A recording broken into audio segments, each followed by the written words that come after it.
Hello everyone. हमने देख लिया है कि थ्री एस्पेक्टेड लॉजिकल मार्क क्या हैं।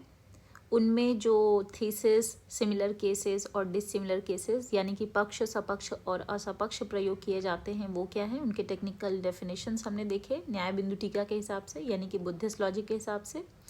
और अब हम देखेंगे कि लॉजिकल मार्क्स यानी कि जो हेतु है वो हेतु कितने प्रकार का होता है, हेतु या लिंग। So how many types of हेतुज आर देयर, लॉजिकल मार्क्स के कितने प्रकार हैं ये हमें देखना है। कहा गया है न्याय बिंदु टीका में कि त्रिरूपाणि च तृणेव लिंगानि।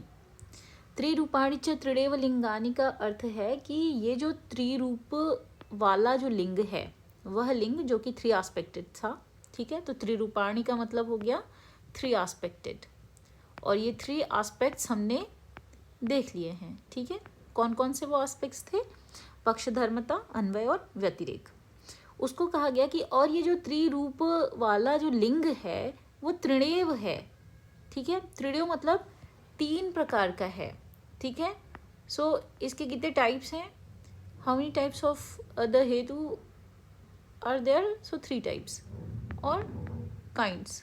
ठीक है, तीन प्रकार के ये लिंग हैं, तीन ही प्रकार के हैं। तृणेव, एव यहाँ भी लगा है तो तीन ही प्रकार के हैं। एव इसलिए लगा दिया कि चार या पांच न कोई मान ले, क्योंकि जैसे वैशेषिक ने हेतु के 4 रूप माने थे, न्यायिकों ने, प्राचीन न्यायिकों ने 6 रूप माने थे, फिर जो नव्य न्यायिक थे उन्होंने 5 रूप माने थे। तो ऐसे डिफरेंट लोग, डिफरेंट स्कूल्स के लोग डिफरेंट टाइप्स या काइंड्स ऑफ हेतुज मानते हैं कि कितने प्रकार के हेतु मानेंगे और उनको मान करके इन्फ्रेंस किया जाएगा। तो न्याय बिंदु टीका ने सीधे सीधे कह दिया कि तीन ही प्रकार के हैं, तृणेव तीन ही प्रकार के हैं। ठीक है, there are only 3 varieties, 3 kinds of the 3 expected logical mark.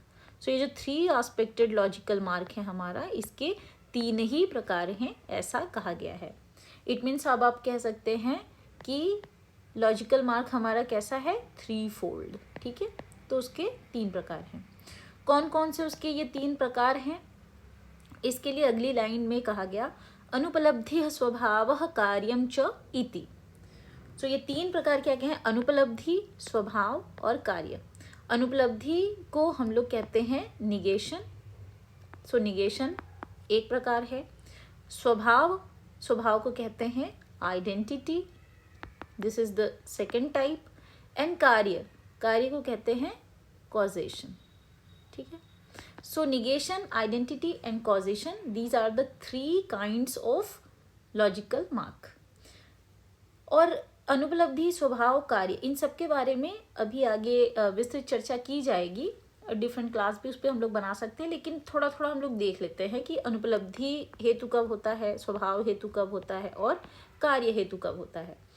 तो देखिए, अनुपलब्धि हेतु यहाँ कब होता है, जब ये कहते हैं अनुपलब्धि, अ मतलब होता है न, ठीक है, अभाव, नहीं, और उपलब्धि, तो उपलब्धि का अर्थ यहाँ पर है ज्ञान। ठीक है ना, ज्ञान या जो निश्चयात्मक ज्ञान होता है। निश्चयात्मक ज्ञान मतलब जो हम लोग सर्टेन नॉलेज प्राप्त करते हैं उसके बारे में कि कोई चीज़ है नहीं है ऐसा, उसके बारे में निश्चयात्मक ज्ञान प्राप्त करना। तो निगेटिव मार्क वहाँ पर होगा जहाँ पर कि किसी वस्तु का अभाव होगा। ठीक है, कहीं पर मजे से मान लीजिए आपने ये एक भूतल देखा, ग्राउंड, ठीक है, और आपने ग्राउंड पे देखा कि यहाँ पे घड़े का अभाव है, यहाँ घड़ा नहीं है। तो यहाँ पर जब आपने घड़े का अभाव देखा तो कौन सा हेतु यहाँ लगेगा, जब इस तरह के का हम ज्ञान प्राप्त करते हैं कि जैसे कि इस पर्टिकुलर प्लेस पर घड़ा नहीं है। क्यों नहीं है, क्योंकि अगर घड़ा यहाँ पर होता तो दिखाई देता, क्योंकि घड़े में दिखाई देने की योग्यता है ना। तो दर्शन के योग्य होते हुए भी यदि इस घड़े का दर्शन नहीं हो रहा है, इसका मतलब है कि यहाँ पर घड़ा नहीं है। तो यहाँ पर घड़ा नहीं है ऐसा इन्होंने कहा कि हमने अनुमान किया, अनुमान करके बताया। और हेतु क्या लिया यहाँ पे, हेतु हमने लिया एक नेगेटिव मार्क, उसी नेगेटिव मार्क को ये अनुपलब्धि हेतु कहते हैं। तो यहाँ से क्लियर पता चल रहा है कि बुद्धिस्ट लॉजिक में जो अभाव है उस अभाव का दर्शन नहीं होता, प्रत्यक्ष नहीं होता, बल्कि अभाव का अनुमान होता है। तो अभाव को इन्होंने अनुमान से जाना। कैसे जाना? कि यहाँ पर घड़ा नहीं है क्योंकि दिखाई देने योग्य होते हुए भी वो हमें दिखाई नहीं दे रहा है। तो इस तरीके से इन्होंने ये अनुमान किया कि अगर घड़ा होता तो दिखाई देता, चूंकि ये दिखाई नहीं दे रहा है इसलिए यहाँ पर घड़ा नहीं है। तो ये अनुमान से जाना, और यहाँ पे जो अनुपलब्धि बनी वो हो गई जो अनुपलब्धि हेतु हुआ उसी को इन्होंने निगेशन कहा। ठीक है, तो निगेशन या नेगेटिव मार्क अनुपलब्धि हेतु अभाव की प्रक्रिया में प्रयोग होता है। दूसरा है स्वभाव हेतु। स्वभाव हेतु क्या है? जिसे हम आइडेंटिकल मार्क कहेंगे। आइडेंटिकल मार्क का मतलब ही होता है कि कोई वस्तु जो है वो अपने ही स्वभाव, यानी कि अपनी सत्ता या जो साध्य का जैसा रूप है उसी जैसा हेतु भी हो, और उसी के द्वारा हम उस साध्य का अनुमान करें, जहाँ पे आइडेंटिकल रिलेशन हो। तो जो बौद्ध न्याय है, बौद्ध न्याय में ऐसा कहा गया कि जो कोई वस्तु होती है ना, उस वस्तु का प्रत्येक धर्म जो उस वस्तु के क्षण में रहता है उसे ही हम उस वस्तु का स्वभाव या स्वरूप या क्या कहते हैं, तद्रूप कह सकते हैं, है ना। तो इसका मतलब हुआ कि अगर कोई दो वस्तु ऐसी है जिसमें एक उसके स्वभाव वाला है, खास तौर से जो हेतु है वो साध्य के स्वभाव वाला है। जैसे एक एग्जाम्पल ले लेते हैं, तब ये ज़्यादा क्लियर होगा। एग्जाम्पल लेते हैं शिंशपा और वृक्ष का। शिंशपा मतलब होता है शीशम, ठीक है ना। बुद्धिस्ट लॉजिक की अगर शेरबात्स्की की किताब आप देखेंगे तो उसमें अशोक ट्री यूज़ किया गया है, अशोक टर्म यूज़ किया गया है शिंशपा के लिए। ऑल्दो हम जानते हैं इंडिया के लोग या हिंदी भाषी लोग जो हैं उनको पता है कि शिंशपा शीशम होता है और अशोक का पेड़ शीशम के पेड़ से अलग होता है।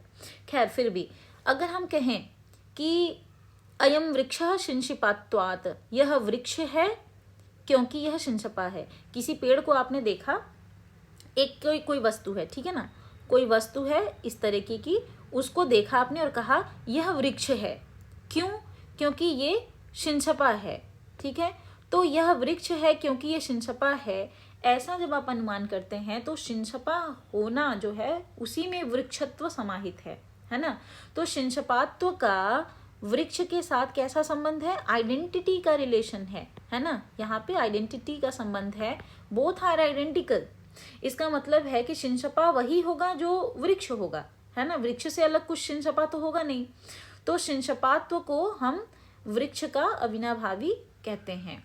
तो स्वभाव हेतु कहाँ पे होता है? जहाँ पे कि हेतु अपने साध्य के स्वभाव वाला हो। तो हेतु आइडेंटिकल हो किसके? अपने साध्य के, ठीक है। ऐसा जहाँ पर भी होगा वहाँ हम स्वभाव हेतु का प्रयोग करते हैं, या जो हेतु होता है उसे हम कहते हैं कि यह स्वभाव हेतु है ना। उस हेतु को स्वभाव हेतु कहा जाएगा। जैसे कि यहाँ पर हमने देखा कि अभाव में जो हेतु प्रयोग होगा उसे हम अनुपलब्धि हेतु कहेंगे। इसी तरीके से इस तरीके की अनुमान की प्रक्रिया जहाँ पे हेतु आइडेंटिकल होगा साध्य के, उसे हम कहेंगे कि वह स्वभाव हेतु है। अब तीसरा है कार्य हेतु, ठीक है। कार्य हेतु क्या है? कार्य हेतु का मतलब हुआ कि कारण जो है वो कार्य से पहले रहता है, कॉज जो है वो हमेशा इफेक्ट से पहले रहता है, ठीक है। तो जिसके होने पर ही अग्रिम क्षण में कोई वस्तु उत्पन्न होती है वह कारण है। अगर ये नहीं होता तो नेक्स्ट क्षण में ये वस्तु उत्पन्न नहीं होती, ठीक है। तो इसके होने पर ही ये उत्पन्न हुआ, इसलिए ये क्या है? कार्य है, और ये क्या है? कारण है, ठीक है। तो ऐसा कोई साध्य, जब हम साध्य को डिनाई करते हैं तब हेतु अनुपलब्धि होता है, ठीक। जब अफर्म करते हैं तो हेतु दो हो सकता है, या तो वो स्वभाव हेतु हो सकता है या फिर कार्य हेतु हो सकता है। तो कार्य हेतु कब होगा? जबकि जो मार्क है, जो हेतु है ना, वो किसको रिप्रेजेंट करे? इफेक्ट को। यानी ऐसा कोई हेतु हमने लिया जो कि कार्य है, ठीक है, और उसका जो साध्य है वो कारण है। अगर हेतु और साध्य के बीच में कार्य कारण संबंध है, जैसे कि यहाँ पर अग्नि ले लें और धूम, फायर एंड स्मोक, इनके बीच में हम जानते हैं कैसा संबंध है? कॉजेशन का संबंध है। तो अगर ऐसा कहीं पर पाया जाता है कि हेतु कार्य रूप हो तो उसी हेतु को हम क्या कहते हैं, कार्य हेतु कहते हैं, ठीक है, कॉजल मार्ग कहते हैं। तो 3 प्रकार के हेतु हमने देखे, अनुपलब्धि, स्वभाव और कार्य, यानी निगेशन, आइडेंटिटी एंड कॉजेशन। इसी को आप कह सकते हैं नेगेटिव मार्क, आइडेंटिकल मार्क और कॉजल मार्क। तो ये 3 प्रकार के हेतु आपको याद रखने हैं और इन तीनों हेतुओं के 3-3 जो रूप हैं वो होंगे, यानी ये जो 3 एस्पेक्ट है ना, 3 एस्पेक्ट जिसे हम क्रमशः पक्षधर्मता, अन्वय और व्यतिरेक कहते हैं, ये तीनों एस्पेक्ट्स इन तीनों में पाए जाएंगे। चाहे हेतु आपका अनुपलब्धि हो या स्वभाव हो या कार्य हो, वो 3 एस्पेक्टेड होना चाहिए। अगर वो तीनों एस्पेक्ट नहीं रखता है तो फिर वो प्रॉपर हेतु, सद हेतु नहीं कहलाएगा। तो ये 3 काइंड्स ऑफ लॉजिकल मार्क्स हमें ध्यान से समझ लेने हैं और ये भी देख लेना है कि 3 ही प्रकार के हेतु होते हैं और उन हेतुओं के 3 ही प्रकार के रूप होते हैं। तो ये बुद्धिज्म में बहुत इंपॉर्टेंट है, बुद्धिस्ट लॉजिक को आगे समझने के लिए बहुत इंपॉर्टेंट है। तो फिलहाल के लिए इतना ही। Thank you.